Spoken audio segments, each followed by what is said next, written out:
আল্লাহর সৃষ্টি কি অপরূপ, যেদিকে তাকায় সেদিকে শুধু আল্লাহর গুণগান। দেখেন একটা ছোট মরিচ গাছে কতটা মরিচ ধরেছে, এক হাত হবে মরিচ গাছটা, একদম ছোট মাটির সাথে লাগানো, কিন্তু সবুজটা পাতাটা আর মরিচের সবুজ কালার, এই জন্য বেশি বোঝা যাইতেছে না ক্যামেরার মধ্যে কতটুকু আসতেছে যা এখন দেখেন। কিন্তু বাস্তবে দেখলে এত সুন্দর লাগে, সামনাসামনি যখন দেখবেন এত মরিচ ধরে রয়েছে।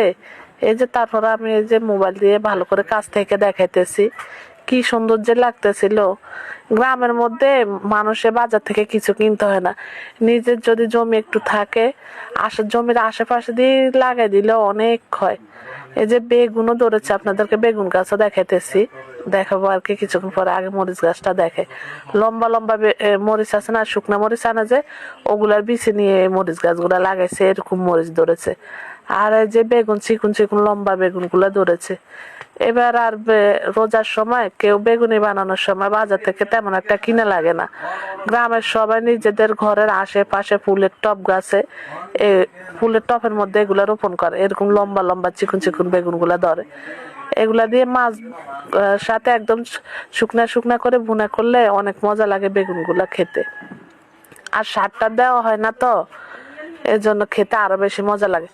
দেখতে সুন্দর না হোক, কিন্তু খেতে কিন্তু এই বেগুনগুলো অনেক মজা লাগে। এরকম 3-4টা গাছ যদি যে ফ্যামিলির থাকে তাদের আর বাজার থেকে বেগুন কিনতে হবে না, এত বেগুন ধরেছে দেখবেন। মাশাল্লাহ মাশাল্লাহ, দেখেন ফুলও আছে গাছের মধ্যে, আবার বেগুনও ধরেছে অনেক। ফুলটাও কি সুন্দর, দেখছেন কি সুন্দর, সব গাছে ধরে রয়েছে। ওরা কিন্তু অনেক নিচে আরো খাইছে, তারপরে বেগুন গাছের একদম এই যে ডালের নিচে দিয়ে ধরে রয়েছে। এগুলোতে সার দিতে হয় না, কিছু দিতে হয় না, এগুলো অনেক ধরে। বৃষ্টি হয়েছে তো কালকে রাত্রে, এই জন্য বৃষ্টির পানি ও কাদা মাটিগুলো উঠে এরকম ময়লা ময়লা হয়েছে।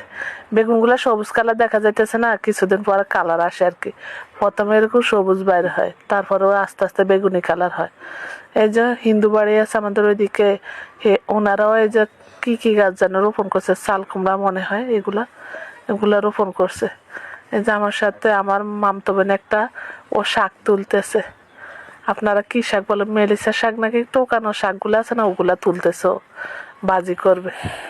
আমার এই যে কুমড়ার শাকের ফুল বাইরেছে, কুমড়ার ফুলগুলা আমাদের এদিকে ডিম দিয়ে ভাজি করে, আবার ওগুলার এমনি অনেকে বেসন দিয়ে ভাজি করে, খেতে অনেক মজা, মচমচা।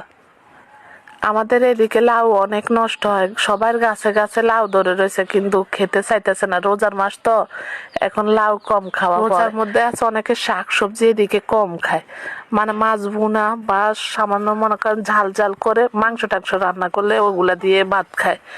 শাক সবজি এখন অপচয় হবে বেশি। গ্রামগঞ্জে হাঁস মুরগি ছেড়ে দিয়ে ফালে, এই জন্য খেতে মজা লাগে। এই দেখেন আমাদের মুরগিগুলা ছেড়ে দিছে, এখানে চলে এসেছে, এগুলো আমি ঢাকা যেতে নিয়ে যাব সবগুলা জবাই করে।